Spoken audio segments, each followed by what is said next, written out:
वक्फ board की। राजस्थान वक्फ board के chairman doctor खानू खां बुदवाली से हमारी विशेष बातचीत। इस बातचीत में वक्फ बोर्ड को मिले बजट, प्रदेश में वक्फ बोर्ड की ज़मीनों को लेकर जो स्थितियां हैं उनको लेकर भी हम विस्तार से जानेंगे। साथ ही साथ कोरोना काल में उनके द्वारा किए गए कामों और हज यात्रियों को लेकर सरकार द्वारा जो अधिसूचना जारी की गई है उसके बारे में भी चर्चा करेंगे। देखिए, राजस्थान वक्फ बोर्ड बहुत पुराना जो धार्मिक संस्था मानी जाती है, जिसमें वक्फ बोर्ड और देवस्थान और चर्च हो, ये वो चीज़ें हैं जिसमें कभी भी किसी संपत्ति को एक बार वक्फ करने, ईश्वर या अल्लाह के वक्फ होने के बाद या इंदराज होने के बाद किसी संपत्ति को बेचा नहीं जाता।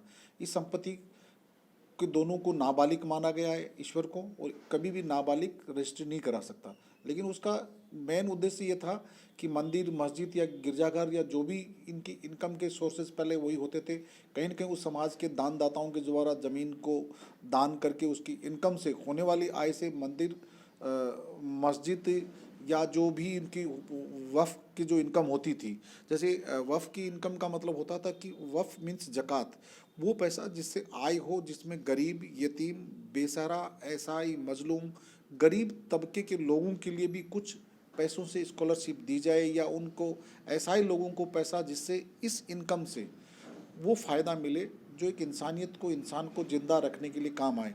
जैसे वर्तमान समय में वक्फ बोर्ड ने कोविड के अंदर जितना अच्छा काम राजस्थान वक्फ बोर्ड ने किया, उसका मतलब यही था कि इस इनकम की आय को, हमें उस आय को बढ़ाने का तात्पर्य नहीं होता है, इस आय से जनहित में जनता के द्वारा वापस लोगों के पास जाए और उन लोगों की खाने पीने, पहनने, पेट भरने की व्यवस्था हो। दूसरा, वक्फ का मेन उद्देश्य होता है कि इसकी एजुकेशन के का भी एक जरिया बने। अच्छे लोग पढ़ने आते हैं, उसके लिए कोचिंग हो। अच्छे लोग जो गरीब, यतीम, सहारा, बेसहारा लोग हैं, इंटेलेक्चुअल है लेकिन पढ़ने की स्थिति भी नहीं है, तो उनको वक्फ बोर्ड वजीफ़ा यानी स्कॉलरशिप देता है। उस स्कॉलरशिप से वो बच्ची या बच्चा दूसरे इंस्टीट्यूट में पढ़ सकता है, उसका फ़ायदा मिलता है। जैसे हमने जो वक्फ बोर्ड की जो कोचिंग क्लासेस की बात की, हमने स्कॉलरशिप देने की बात की, इसमें वक्फ बोर्ड के अंदर बहुत सारी खामियां जो सर्वे में रह जाती है। कुछ वक्फ की जो ज़मीनें तो हैं लेकिन रेवेन्यू में इंदराज नहीं होने के कारण सबसे वो नुकसान होता है, जिससे कुल 23,600 संपत्तियां राजस्थान के वक्फ बोर्ड में इंदराज है।